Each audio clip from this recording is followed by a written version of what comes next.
Hey, you're listening to the Birth Junkie podcast. Get ready to dive into all things birth with me. We talk about all the hot topics from preconception to postpartum. I'm so excited for you to join me on this journey to realizing that we're all human. We all make mistakes, and it's going to be messy at times. And we're all just kind of figuring it all out as we go. Now, if you're ready to hear raw, unfiltered, and real-life stories of struggles, triumphs, and learn a thing or two from parents and birth professionals alike, then come along as we navigate this thing called parenthood together. Here we are with my friend Lauren, who I've been my gosh, I feel so fortunate that I've gotten to know you and gotten to know your story and everything that you're teaching. And yeah, so I would like for you to kind of introduce yourself. My name's Lauren. Petra and I actually met through our doula program, which was a lot of fun. It has been a lot of fun. But as far as how I kind of started off in the birth world, so it really started with my first birth. And I worked in the medical field prior to having my first son. But I found out while researching, because I am so much into finding out all the information beforehand. So I did research upon research upon research before having my first son and realized that I wanted a home birth. And as I was doing this and doing all the research, I kind of started to fall in love with birth and hearing everybody's birth stories and their journeys, whether it was good or bad. I just had this drive to want to learn more and learn more. And then after I had my son, I knew I didn't want to go back to my previous job. And so I fell into birth photography because I had started my photography business before my first son. And once I fell into birth photography, I slowly started to look at other aspects of birth work and doulas and postpartum doulas. And, there's a lot of aspects throughout my life that come into different aspects of birth work. So it just felt right after having my first son. And so I now do birth photography, videography, and I also do postpartum doula support. At this time, I don't do birth support, although that is definitely a possibility. But right now, I'm leaning really heavy on supporting families that are expecting twins, since I'm actually 22 months post my twin pregnancy. I love that. So, how long has it been since your first birth now? So my first son will be 5 in July. So it was July of 2018 when I had my first son. Wow. And then did you become a postpartum doula right after that? I didn't. I really stuck with birth photography until just before, probably about 6 months before I gave birth to the twins. And it's when I didn't have a horrible postpartum with my first, but I really saw the lack of support that was out there for moms. And I mean, I felt it too. And I felt you decided to have a kid, so it's on you, not it takes a village and we all need to lift each other up and care for each other and support each other. And I really feel like that is lacking, especially here in the United States. You look at the traditions of all the other countries, and you're in some countries not allowed to leave the bed for 4 to 6 weeks, where you need to stay in bed. You don't shower, you stay with your baby in bed, you're brought food, things like that, okay, that's not necessarily doable for most people here in America, but that doesn't mean that we can't create something that feels just as nurturing, that helps us thrive and connect and really not get back to, but actually get in tune with who we are now as a new mother. Yeah. Yeah. And it's hard, especially when you're going into your second pregnancy. And so you have like a toddler, and then you gave birth to twins. So you didn't just have two kids to then take care of, you had three. So can we kind of get into that? How was that postpartum journey? Now, my twin postpartum journey was very rough. So I actually didn't get my So with my first, I had a pretty smooth postpartum. I didn't have postpartum depression. I did placenta encapsulation with both my first and my second. I did my research again. I'm a nerd. I research and read and all that kind of stuff. So I did my research before my first and loved the idea of doing placenta encapsulation. So I had no problems after my first. My pregnancy with the twins was really rough. And then after having them, it was a lot. It's just, it's double of everything. Yeah. And a lot of people say when you have one, it's hard because that transition to one, and then you have two, and it's hard because you go from kind of easy having one to then having two. They're like, but when you get to three and after, it's all the same. But I jumped from one to three, and that was definitely, it's definitely a handful. And it was challenging because my son, my first son was around 3 years old, and he was going through a lot of advancements with his emotions, and he really needed that help with co-regulation. And I'm not going to lie, I was not the best at co-regulating at times with him because my emotions were all over the place. So where there were a lot of times where something happened and then it was just me and him hugging on the couch and me apologizing, and you know, we're not perfect, we're all human, and we have to embrace that, and we have to let our kids see that too. So there was a lot of that throughout the pregnancy, a lot of exhaustion throughout my pregnancy. And then postpartum was a lot of exhaustion. My first son slept really well. He was sleeping 10 hours by 6 weeks. And then the twins didn't sleep through the night until probably about 6 months ago. Oh, wow. So it was definitely different. And it's harder when there's two because then they wake each other up. And so, Mm, definitely. That's so. exactly what I thought about too. Like, just because one's up feeding doesn't mean the other one is up. So then they could be on opposite schedule. Is that what you experienced? So luckily, I actually got advice from a couple different people. So one of my really close friends had twins at the same time I had my first. And so it was just kind of, it was a little comical us calling them. And because they used to say, well, we're part of the twin club. And I called them and I was like, I guess we're going to be part of your special club. And they were like, oh shit, you're having twins. So it was really funny. Oh, I love it. I love it. So, but she gave, again, I researched a lot, and a lot of people said that, when one wakes up to eat, you wake the other one up to eat. When one's sleeping, you really try and get the other one to sleep too. And if when you're able to keep them on that schedule, you keep your sanity somewhat. Right. So, and then you might be able to get a little bit of sleep rather than, like you said, one's feeding, the other one feeds 2 hours later. When you keep them on that schedule, it definitely does help.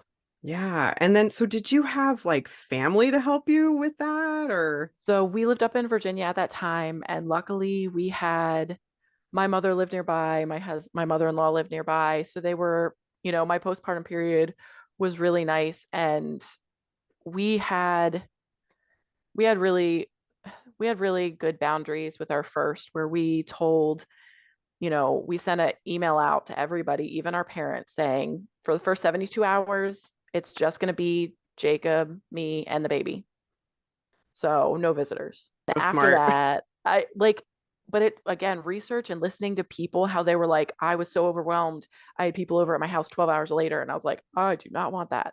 Yeah. So we put that out there. We had people come help with the dogs, things like that. But then with the twins being a little bit more comfortable, and it was just a different situation. And we had my son, who luckily slept throughout the whole birth. Um, my mother-in-law came over, and she was there ready when he woke up in the morning to take care of him. So she was there during the birth, not at the birth, but there in the house during the birth. And Mhm. then my mom was there right around the same time that right after the twins were born. So, Oh but gosh, those that's so were, nice.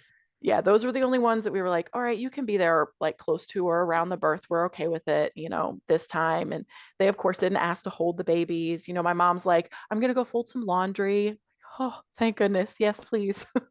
Oh, that's so amazing. I love when they Yeah. just like read your mind. It feels like they Yes. read your mind, or maybe they learned from your previous like experience with that. Yes. I Oh, but think that's so that's good. it Yeah. because I think my mom was just a little bit upset with me when I I remember saying to her the first time, like, well, we're not allowing visitors for the first 72 hours. She's like, 72 hours? Really? I said, yeah, that's just really us kind of laying in just to collect ourselves. It's our first and everything like that. She's like, all right, fine. And she didn't give any flack or anything like that, but I just got that Yeah, sense that it was like but I want to meet him like ASAP, which I right. understand, but that's not the best necessarily for the family. Exactly. And I think it's super important to set those boundaries ahead of time because you sent that email before you gave birth, right? Yes. Yep. And I I sent it think about that four is weeks. the perfect thing to do. Like if you even have an inkling that you want to have like some type of boundary set in place, like do that while you're pregnant because when you've already given birth, that can just feel like another heavy thing on your to-do list to get done. So, Yes. yeah, that's so important. I love that you mentioned that. Yes. And that's one of the things that I actually talk to families about is like create healthy boundaries. If you know that you want privacy and you want that bonding time, really connect with your significant other, make sure that they know what you want and that you guys are on the same page. Like me and my husband sat down and we were like, what do we want? And I was like, I don't want people here for 72 hours. He's like, okay, well, I want somebody to come and walk the dogs because I don't want to have to walk the dogs. And so we reached out to friends and they came and walked the dogs for the first 2 weeks. And, the family didn't come for 72 hours. And it's your birth and your postpartum. And if you don't tell people what you want, how can you expect them to know? Sure, you Exactly. may you may upset someone a little bit, but all you have to do is say, this is so me and my family thrive. And if they have a problem with that, then there's something going on their end. Exactly. Because if they love you and they care about you, and you say, this is for my health, this is for my baby's health, this is for the health of my relationship, this is a new journey, I need time to settle, they should understand. They Mm, should really be able to say, you know what? I respect that. I respect your decision. yes. Again, not Exactly. everybody's going to do that, but, and Yeah. again, like you said, do that early. Do that 4, 6 weeks before the birth. Send that email out. Don't try and handle that once you've had the baby. You're not going to want to be text messaging people going, oh, sorry, not now. Yeah. So, Exactly. Because then that just creates like this thing like, oh, well, they didn't say anything before, so they might take it personal or mm-hmm. whatever, even though it has nothing, like you said, to do with them. Some people take it upon themselves to be like, what is it with me? Right, Yeah, right. yeah, Yes, absolutely. And then if they have a problem, they hopefully will talk to you about it. And then you can explain it if yeah. you didn't explain it enough in the email. And, it really does help. Yeah. And so I know we kind of jumped ahead to the postpartum because we were talking about like how you're a postpartum doula and all that good stuff. Yes. But I really want to hear about your births Oh, because you've yes. had the Okay. home births and then you had the twin home birth, which Yes. is oh my gosh, absolutely amazing. So yeah, They let's. were, they were both amazing, to be honest with you. So I'll actually start from the beginning because I had multiple miscarriages before I got pregnant with my first son. Mhm. They were early, they were in the first trimester, but it took about a year and a half to 2 years for me to get pregnant with Declan. Okay. So And was that I, natural or yes. oh okay. So it's funny because I have people go, well, you did get assistance. So I went to a OBGYN Mhm. that helped a little bit with fertility. So he did Clomid and we did 2 doses of Clomid. I took Clomid one month. Mhm. I didn't get pregnant that month. And then I got pregnant the following month. Okay. So some people will say, well, the Clomid caused you to ovulate the next month or something along those lines. Yeah, and if But you don't mind, just for people that don't know what that is, could you just kind of give a little brief description of what that is? so Clomid is a oral medication that you take that actually helps you ovulate. It actually gives you a higher probability of having twins because a lot of times if you are ovulating, possibly just not at the right time, you can actually end up producing more than one egg at that time. So they always tell you, be aware, you can always have more than one, which it didn't happen for that with that one for me. Hmm. Um, so And I actually, my OBGYN right before I got pregnant did some blood work on me and said that I actually have a very mild version of PCOS. Okay. So that's probably why I had the difficulty that I did at the beginning. But once I got pregnant with Declan, I again was doing all this research, realized that I wanted a home birth. And I went into the OBGYN for my records. And I remember going into his office and I was nervous because this OBGYN helped my mom get pregnant with my younger brothers. I actually have a 18 and 20-year-old younger brother. Wow. And he helped her get pregnant and actually helped deliver both of them in the hospital. And I for sure thought he was going to go like the guilting me, like, oh, I helped your mom out and, you know, I helped her birth your brothers. It would have been amazing to do your births. But I went in and instead of that, he goes, I helped you with infertility. Do you know how much it costs to go to a fertility specialist? Um, I lose out on my money because you're not doing your birth with me. And I What? immediately had no guilt. I was like, and please give me my records. I'm leaving. Wow. He made it Ugh. all about money. It felt so wrong. I was so angry when I left. I called my husband. My husband does not get upset. And he was like, that is ridiculous. That is like, I'm so angry right now. And I'm like, it's okay. We're not even gonna worry about it. Yeah. So we went on to interview some midwives, and I scheduled my first interview and interviewed my first midwife and fell in love with her. I didn't do another interview after that. Hmm. And what was amazing is she actually came to the house for all the prenatal visits, which So nice. is absolutely amazing when you're pregnant. You don't want to have to Yeah. drive to an office. I Hmm. mean, and I was still working full time. I worked up till the day I went into labor. I actually worked a full day doing anesthesia on dogs and cats. And then at 6:30 that evening, I got home and relaxed just enough and started early labor. And I was in early labor for about 24 hours. And then I was in active labor for about 5.5, 6 hours. Okay. And then now that birth was amazing. The only part that I remember that was a little bit difficult is I actually had to hold pushing for about 10 to 15 minutes. So I had a lip. Oh. And so I had to stop the pushing. Hmm. And when your body is telling you to push and you have to hold on it, that's pretty difficult. It's really challenging because it's a natural reaction going through your body. Um, but once I did that for about 15 minutes, I was able to get into the birth tub and I had a water birth with my first. Oh, I love it. So then So did they manually move the lip or did you try different positions to get I that? think I ended up on my hands and knees. And then they asked me if I wanted to get in the tub and I like jumped at that. They Hmm. joke around because we were in a 3-level townhouse and I was up in my bedroom and the tub was being uh we call it our kitchen den. It's right next to the kitchen. Um, but the pool was getting set up on in the kitchen den and they asked me if I wanted it and I said yes. So they started to get me ready. And they said they were collecting their things and turned around and I was already walking down the stairs all by myself. They're like, wait, wait, wait, we need to go with you. Oh my gosh, I So love it. I got all the way down into the tub when they were still at the top of the stairs. And they're like, I said, I had a time limit. I had to get down there before the next contraction started. Yep, exactly. Nope, I totally get that. So I made it all the way down there, got into the tub, and the water during birth is my happy place. So I loved the water birth. Mm. And then once I got into the tub, it was shortly after that my husband ended up getting into the tub. And shortly after that, my son was born. Oh, how beautiful. And then, so did you have a birth photographer too? I did not have my birth photographer for my first, and I regret it to Didn't. this day. Yeah, no, I Yes, feel that. I regret it to this day.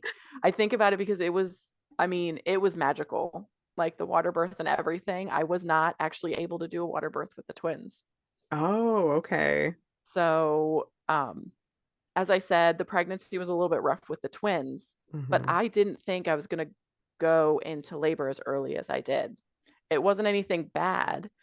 I went 41 weeks and 5 days with my first. So I thought at least like okay, even if twins are early, I'll probably make it to 39 weeks. But with the twins, I ended up going at 37.5, so 37 weeks and 5 days. Mm-hmm.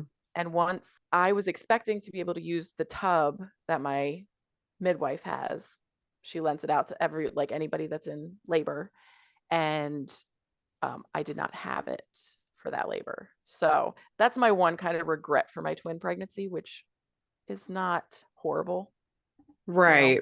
So she had rented it out to somebody else because you Yes. were 30. Oh, yeah. Yep. And she typically says, she's like, I typically don't rent them out until you're 38, 39 and after. And Mm, so, which makes sense. right. And I look back at it now and I was like, I should have just bought one and had it on hand. Dang it.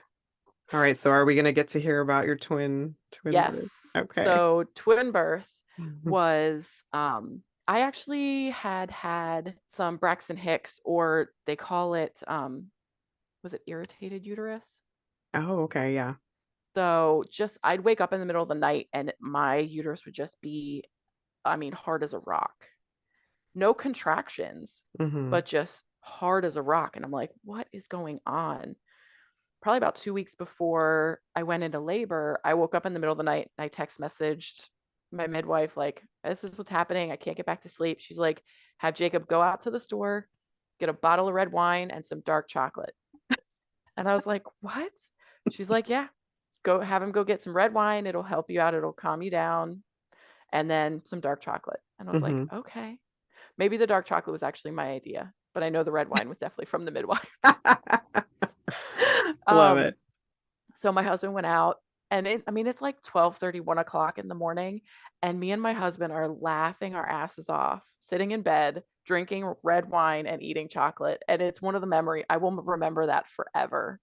Mm. Just some of the stuff that we were sitting there like, what are the chances that at like 36 weeks we would imagine sitting in the bed drinking red wine, just shooting the shit? No, I love that. That sounds um, perfect. Oh my gosh. it was pretty amazing. So at 37 and 5, I actually had, with how rough the pregnancy was, I Mhm. wasn't able to do my freezer meals like I would have liked to. And that whole weekend before, so it was a Monday that I ended up going in, Tuesday morning, because it was at 1:15 a.m. It was a Tuesday morning that I went into labor. And that whole weekend, my husband and mother-in-law spent the weekend meal prepping for everything that goes in the freezer for our postpartum, which ended up being amazing, but I was super stressed out about it. And so it was kind of a like Mother's Day gift to me Ah, that they did the fill the freezer. But wow. so they did that over the weekend. And then I had a massage on Monday, Hmm. and she did some techniques on my stomach because I was still very tight. She did some releasing on my abdominal muscles. I mean, it was phenomenal. So that happened. My appointment was at 1 o'clock in the afternoon. And then at 1 a.m. the following morning, 1:15, I woke up to what I questioned if I actually peed myself a little, but I did not. It was actually my water. It did not fully break, Hmm. but it was one of the things I woke up and I was like, oh, wow, hasn't happened the whole pregnancy. And then I was like, wait a minute, that might not be what happened. Yep. So I text my midwife and she's like, all right, well, if nothing's happening, just lay down, don't worry about it. So I laid down, and 5 minutes later, my first contraction hit. And then, so I got into our tub, which was not, it was a larger tub, but it was not conducive for labor at all. Very thin, long and thin. Mm. Um, so I laid in there for probably about an hour. My midwife got there. P.S. She had prepped my husband to how to do cord clamping if one of the twins was born before the midwife got there, because she's like, I have a feeling your labor is going to go pretty quick. And I Mm. remember when she turned around, she's like, I'm just going to talk you through how to do that, even though I'll probably be on the phone with you. And his eyes got big. And I looked at him, I said, you can do this. He's like, yeah, I can do this. Um, so she actually left a birth that she was at. It was a first time mom. She left, was local. She left a birth that she was at to come to my birth while the second midwife was getting up and getting ready to be at my birth. So they Oh, do two midwives because they're twins. oh, okay. And so she got there, and which is fantastic. She actually added the second midwife in between when I had my first and when I got pregnant with my second, with my twins. So, Perfect. and I knew them both because I saw them both throughout the whole pregnancy. I met with both of them. And she got there, the second midwife got there. I got in the tub, then I tried the shower. I was on the toilet for a little while, dilation station. Mm-hmm. And I honestly, in birth, I don't feel comfortable standing. There's something about it. I have to be sitting or laying down on my sides or hands and knees. That's very comfortable for me. But I ended up on the bed, same exact position that I birthed my first in, which was laying on my side with one leg lifted. Mm-hmm. And the first one was born at 5:06 a.m. Wow. So that's what, 4 hours Yes. after? Oh, wow. Yes. And then the second one was born at 5:19. Wow. Yeah. So how was that for you? I mean, because I know how it is to give birth to one, and you went back to back. Yes. And the funny thing is twin pregnancies are, there's a lot of variable. If you're giving, honestly, birth in general, it's, you don't know how long your labor is going to be. You want to control, you want to be in control as much as you can, especially because it's your body. But there's some control that you have to let go. You Mm-hmm. have to let your body and your baby and how everything is going, like the connection between the two, do its own magic. And with twin pregnancies, that can be a little bit hard because I could have done back to back like I did, or I could have given birth to one and then not given birth to a second one until 7 hours later. Mm-hmm. There's a huge variable there. Right. And not knowing really didn't bother me. But I honestly, since the beginning, even with my first birth, I was very much, my body knows what to do. I don't question, like, I didn't question myself or my body because I know my body knows what to do. Did I Mm-hmm. know there was a possibility that I may end up in a hospital, that there may be an emergency? Absolutely. But I also had more faith in my body than I did in something else happening, in an emergency happening. Like my body didn't know what it was doing. Does that make sense? Oh yeah, definitely. And I think along the lines, we have lost that connection with our bodies as a society because Yes. we're kind of conditioned to put all of our trust in these doctors. And, we ask them, okay, well, what should I do with this? Or, oh, how do I look on here on the monitor? Or whatever, the situation Yes. may be. So we lose this connection with our bodies, and our bodies literally know what to do. If we just let it, we just Yes. let it do what it knows how to do and let birth unfold the way it's going to unfold. Exactly.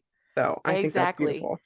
And I think mindset has a lot to do with it too. And I did a lot of mindset work. I meditated a lot through both of my pregnancies. I did a lot of visualization on what I wanted.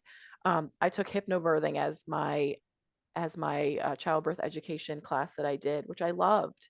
It really brought me to having a healthy mindset Hmm. and knowing and trusting myself. When whether you do guided meditations or you do mantras or anything like that, like you can really connect with yourself and your body and start to really feel what's going on and what feels good and what doesn't, and just know yourself really well. But I remember holding my first, and I was holding him and I was so happy because, you have that. And then normally you end up cramping a little bit because then you're going to deliver the placenta. Hmm. But I didn't have that. So that was different for me. So I gave birth to my first and I'm holding him and it's great and I'm connecting with him. And probably within like 3 to 4 minutes, the contractions start back up again. And Hmm. I remember I'm holding him and I'm connecting with him, but I like to kind of grasp onto things. And so I was holding my hand straight to not grab because I'm cuddling him. And I remember getting to the second contraction and going, I don't want to, but Jacob, I think you need to take the baby. Like I just I need to get back to myself now. I need to mentally, go deep. And it was perfect because my husband knows, he kind of knew he would probably end up with the first baby on him as I Mm-hmm. was delivering the second baby. Um, Right. so he was there ready, shirt off, ready to do skin to skin, because we knew that's what we wanted. Yeah. And and I felt comfortable with that too, because that's what we had talked about. That was a really big thing for the birth, is me and my partner making sure that we were on the exact same page with what we wanted, whether it's something with the cord clamping or skin to skin or anything like that. And I didn't know what the protocol was for cord clamping as far as twins go. Oh, yeah. And the fact is, you actually should do a cord clamping on the first baby delivered quite shortly after, because you actually can't wait until all the blood is out of the umbilical cord. You actually want to make sure the other baby has enough blood. So when I talked with my midwives before that, they're like, listen, we understand we're not going to clamp the cord and cut it right away, but we will probably have to do it about 30 seconds to a minute after. And I was like, hey, that's longer than what a lot of people get. I'm okay with that. Got to Right. make sure the other baby's okay too. Definitely. And so I can't tell you how long it was until they clamped and cut the cord. That's another thing, like I said, that's different with twin pregnancies. So there's a lot of aspects that are different when it comes to twin pregnancies. And then the second baby, as I said, was born at 5:19. And shortly after that, this is funny because in my first pregnancy, I wanted it very small, not many people. So it was me and my husband, my midwife, and the birth assistant. Mm-hmm.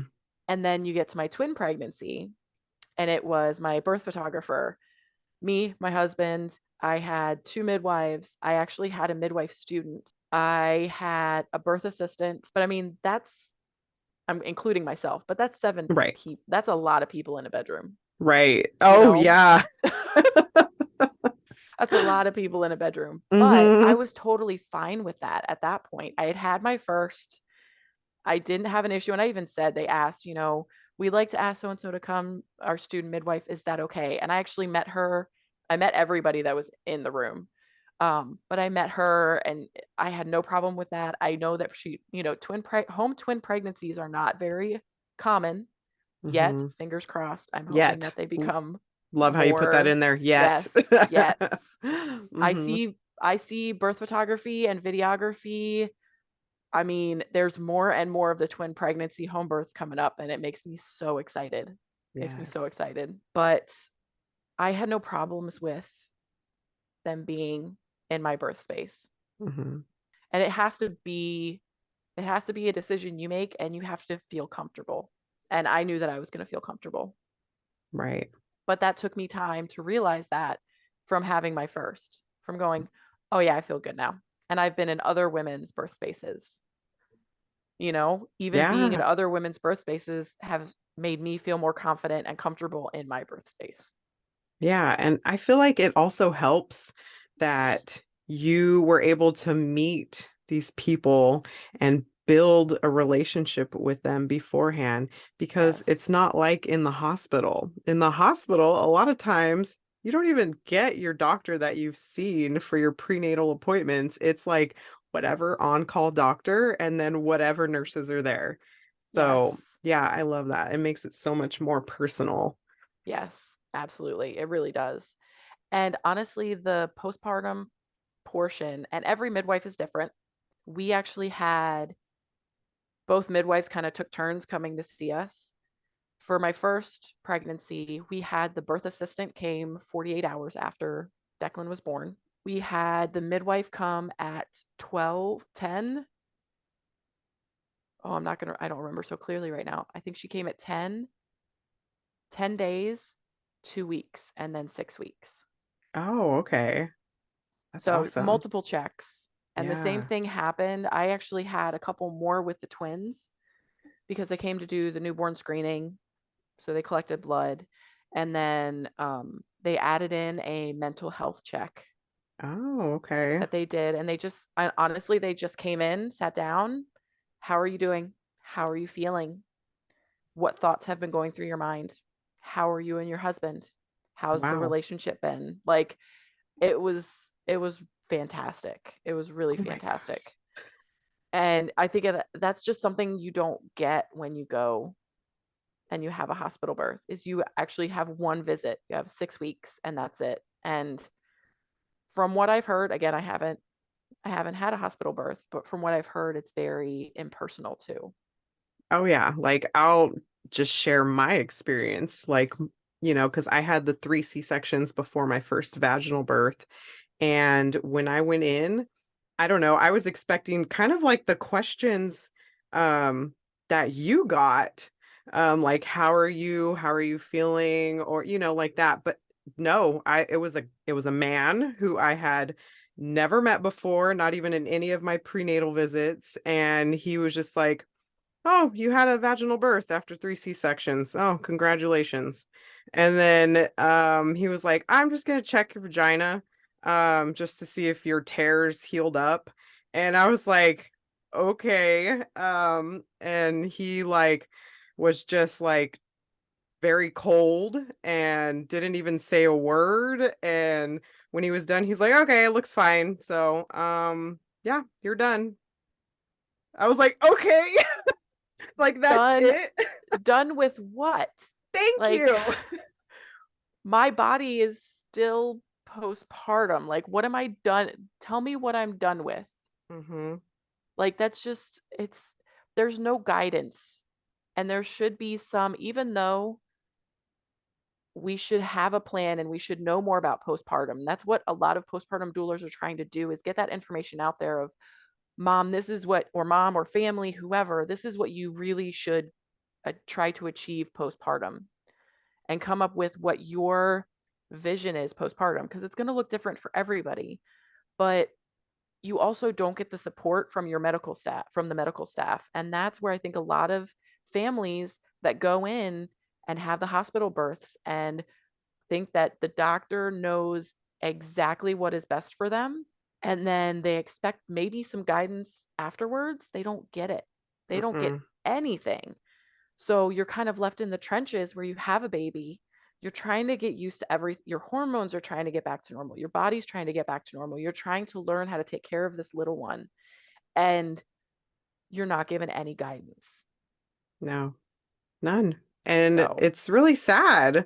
It's yes, really sad that we don't have a better structure to support postpartum families. Like he yes, didn't even like they didn't even give me any like referrals to like see anybody like lactation or nothing, just nothing. And I was just like, wow, this is so weird to me. yes, And it's sad because if you're not educated in birth like the way we are, yes, we dive deep into birth work and postpartum work or whatever the work is that we're dealing with or learning. A typical family's not like they're no, just not like they don't have the reason to do that. And in their 5-minute prenatal appointment, there's never any discussion on, okay, here's how your postpartum healing's going to go, or here's this for your, mental health after, or for breastfeeding, or anything. Yeah. yes. So it's crazy. It is crazy. And how easy would it be to throw a list together of like even just are you feeling mental stress? Here's 3 resources. Even online, like it doesn't even have to be a specific person, but just online resources Yeah. for everything. Like, oh, like pelvic floor, diastasis. Like there's just so many things that Yeah. I'm happy that are becoming more mainstream and women are being informed about this on Right. social media, on, finding out from birth workers. But it's just really unfortunate that unfortunately a lot of families have to wait until their second pregnancy to realize what they missed in their first. I can't tell you how Exactly. many people I've talked to and they're like, I just had no idea. My doctor never told me. And I feel like that's kind of where the disconnect is they put so much on the doctor that they don't realize that the doctor doesn't take that responsibility. That responsibility is in your hands, Hmm. but the doctor doesn't tell them that. Doctor doesn't say you should take a childbirth education class. you know what, you should look into planning your postpartum. Have you looked at what your options are with birth Hmm. rather than putting all of your autonomy in somebody else's hands? Yeah. And I think that's really important because I mean, when I had my first baby, I had her a month before I turned 17. So I was still 16. Yeah. And I was a child myself, and I don't remember them ever like being like, you should do a childbirth education class, or, you should prepare for your late. Nothing, like literally nothing. So I went in there being a child, a teenager, I was just like, well, shoot, people give birth all the time. I'll just know how to do it. Well, yeah, my body does know how to do it, but when you're in a hospital setting, they want you on this timeline, especially because my water had already broken. And so I was on this timer. And, they were like, okay, like let's speed this along. So that led to my first C-section. And then it wasn't until actually after my third, that I started educating myself, which is crazy to think of now. I'm like, oh my gosh, there was all this information that I just didn't look into. But Yeah, sometimes now, you just don't know, yeah. And I mean, you don't know what you don't know. right? Yeah. And I think that's why it has led me to have this fire inside of me. I'm like, this needs to be mainstream. Like, Yes. this shouldn't be something that we have to search for and dive deep and find all these different people to look for advice or information from. Like, it should just be out there. Yes. And yeah, so that's what I love about all these like birth worker pages and meeting all these birth workers because everybody's trying to just get it out there. Yes. Absolutely. Yeah. Absolutely. That's one of the reasons why I'm so intent on creating more things for twins. A lot of the things that I found about twins when I was pregnant was, well, your twins are definitely going to be in the NICU. You're definitely going to go into labor early. You're definitely probably going to have a C-section. You can try for a vaginal birth, but you're probably going to end up with a C-section. Your doctor's going to want to induce you at X weeks. Like, it was all medicalized advice. It Hmm. was all controlled in a hospital environment. And I remember when I messaged my midwife that I was pregnant, and she sent me for the ultrasound to confirm around 12 weeks, to confirm there was a heartbeat and everything like that. And coming from the medical field, I was in getting the ultrasound, and it was during the lockdown. So I was could only be there by myself. My husband was sitting out in the car the whole time. Oh, wow. And at that point, I'd probably seen thousands of ultrasounds. So I was sitting there looking at the screen, and I was like, oh shit, that's two little blueberries. That's the thought that went through my head. Because, Hmm. at that stage, they look like just little blueberries. And Right. I was like, that's two. And then I'm like, no, you try and like convince yourself. You're like, yeah, no, no, that can't be. It's got to be something. No, that's definitely two. I can't talk myself out of it anymore. And then I'm like, excuse me, it's quiet in the room. Excuse me, um, is that, are there two? And she's like, I'm sorry, hold on one second. I'm measuring your cervix. I'm like, okay, I'll be patient. And in my mind, I'm going, she may not be allowed to tell me. Like, that may be protocol. She may have to wait for the radiologist to read the ultrasound. So, for Right. anybody out there with twins, if the ultrasonographer did not jump on, oh my gosh, there's two, it may be protocol that she's not allowed to say that until it's been confirmed by a radiologist. Um, when when I'm sitting there waiting there patiently, and even though I knew I could have had twins, I'm freaking out. Like, in my mind, I'm going, oh my gosh, this is crazy. I cannot believe there's no way. Like, there's just no way. And she finally looks at me and she goes, so are you asking if there's two fetuses? And I said, yes. She goes, I believe there is, but let me just look and confirm. And then she continues to look, and yes, there's definitely two. And I probably looked calm on the outside, but in my head, I've got with creating some of the twin content, the first thing that went through my mind when I was thinking about how to help people out when they first find out about twins was, oh shit, there's two. So like I have a freebie out there that helps with mindset and um mentally preparing for your twin pregnancy and your twin birth and postpartum with twins and really for the rest of your life. I'm really trying to set up these families to succeed and accept. Okay, so I'm really curious. How do you think the best way a partner could support their spouse in pregnancy, in the birth, or in postpartum? So I'll start with pregnancy. Actually, Okay. I'll start with finding out that you're pregnant with twins. Okay. My biggest thing with that is be very open to how they feel. Be very open to their emotions and everything that they're feeling, whether they're positive or negative. And sit down and talk about how you both feel because your partner may be terrified as well. And being able to sit down and share your emotions, that gives you a deeper connection with your partner. So that would be my first suggestion. Once you find out you're pregnant with twins, don't hide your feelings. Don't pretend like you have to be happy. Don't pretend like, oh, this is going to be the best thing ever if inside you're screaming, going, oh my gosh, I'm scared. Talk Yeah. with them, really open up with them, would be my first suggestion. For the pregnancy partners, you've got to jump in there and pick up some of the heavy load. Most twin pregnancies are very hard, meaning the emotions are actually close to double what it is. So a lot of things can be worse. They may have, with a single pregnancy, you may not have morning sickness. You may, like anything from constipation to vomiting to nausea to just so many things. All of those can really cause debilitation, I'm going to say, because there Hmm. were days where I couldn't get out of bed. I'm not Wow. saying all twin pregnancies are like that, but it's a possibility. So being able to support your partner by making sure that meals are ready, or if you've got a toddler, taking kind of the brunt of that. Maybe even asking family, hey, the first trimester is really hard. Do you think you guys could bring over a couple meals?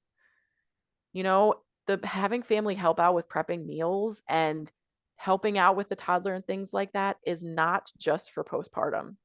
When you've got family there and if they're willing to help, reach out and say, we're having a difficult time. We really need your help. And taking that off the pregnant, the one carrying the twins that's having this difficult time, it's very beneficial. Right. So that's for pregnancy. Take the childbirth education class. Both of you should be taking the childbirth education class. That is going to help through the birth. It's going to help through the remaining portion of the pregnancy. That's going to help tremendously postpartum because not one person cannot handle taking care of both babies by themselves. So making sure that you are informed and present during the pregnancy in the childbirth education course, in the birth, being there and helping them plan the birth. Meaning, sure, you know, I was the one that was pregnant. So I was the main one making decisions, but I also asked my husband his opinion. Even if we didn't necessarily go with what he said, like example, even with my first, I was like, hey, I really want a home birth, but I want to make sure you're comfortable with it because he was my rock. He was the one that was supporting me. And if he doesn't feel comfortable, how is that going to help me? So make sure that you feel comfortable. Don't try and hide it. If you don't feel comfortable, what will make you feel comfortable? What will make you feel comfortable for a home birth? What will make you feel comfortable for a hospital birth? What will make you feel comfortable for a birth center birth? Hmm. What situation, after you've done your research, what is comfortable for you? Another big one. After the birth, this is one that me and my husband we had a little bit of a back and forth on is if you're having a boy, circumcising. You don't want to have that discussion after the birth, whether you're in the hospital or you're at home. You don't want to have that after the fact, especially after you've given birth and your hormones are all over the place. Right. You can get very emotional. You should know these things. You should do your research and know these things before they come up. Yeah. And then postpartum is making sure that there's nutritious food in the house, making sure your childbirth education class will come in very, very handy postpartum when it comes to how to handle the twins, how, techniques on changing diapers, techniques on different things like that. So your childbirth education typically touches a little bit on postpartum newborn care. So having the same knowledge and being on the same page and knowing what to expect from each other. That's a really big thing is if mom is expecting, well, I'm expecting dad's going to be there for the first 2 weeks and I want him bringing me my meals in bed. And I want him changing diapers for the first 2 weeks. If you don't verbally communicate that to each other, then your first 2 weeks are going to be a little rough because you're Exactly. not on the same page. Yeah. So communication is key. And you know what? The partner can say, all right, I totally understand you want me doing this for the first 2 weeks, but I really want to do it for 4 weeks. Oh, okay. Or I really understand you want me to do that for 2 weeks. I don't think that's going to be great mentally for me. Can your mom come over for a Saturday and then I can just get out of the house? Yeah. Maybe I need to go to the gym. I'm not going to go to the gym for the first 2 weeks, but I maybe just want that Saturday in the middle of those 2 weeks, like really talk about it and make sure that you're on the same page. I know I've said that like 5 times, but really everybody has different preferences, so I can't say specifics. No. So it's really your preferences and what you both come together and agree on. Yeah. And I think that's great because I think a lot of times, unfortunately, we feel like they can like read our minds or, Yes, I've been there. maybe we say it in our minds and we think we already said it to I know I've done Yes. that. And but so I think it is important to like talk to them beforehand, like, and make sure you guys are on the same page. Even though Yes. you've said it multiple times, I think it deserves to be said multiple times because it is just that important. And that helps to try to avoid like resentment. So you guys Yes. don't have resentment. You don't have resentment towards your husband for going to the gym and he doesn't have resentment towards you for having these expectations that he never realized you even had. Exactly. Yeah. You set yourself up for failure when you don't communicate and you expect these things and then you get in a fight over it, you Yep. know? And having expectations, I mean, I always love the quote that setting expectations are predetermined failures. Because you can put an expectation out there, but if it's not realistic or you haven't communicated to the person that you're putting this expectation on, it's an automatic failure. You got to set yourself up and your family and your postpartum period. You got to set it up for success because then you decrease the chances of depression, of stress on your relationship, and I mean, there's going to be a little bit of stress anyway. You guys are in the beginning, you don't sleep as much as you're used to. You don't have your relaxation time as much as you used to. You've got a little one to care for. Hormones are all over the place. So, as much as you can, set yourself up for success and know that all the feelings that you're feeling, whether it's fear, you're scared, you're elated, all of those emotions are normal. You're dreading it. I can tell you, everybody out there has felt it. Mhm. Everybody that's all of a sudden found out they're having twins has gone through the roller coaster ride of all those emotions, and it's perfectly normal. You really just need to sit back and look at those emotions and figure out why you're feeling those. Really connect, and it comes back to connecting with yourself.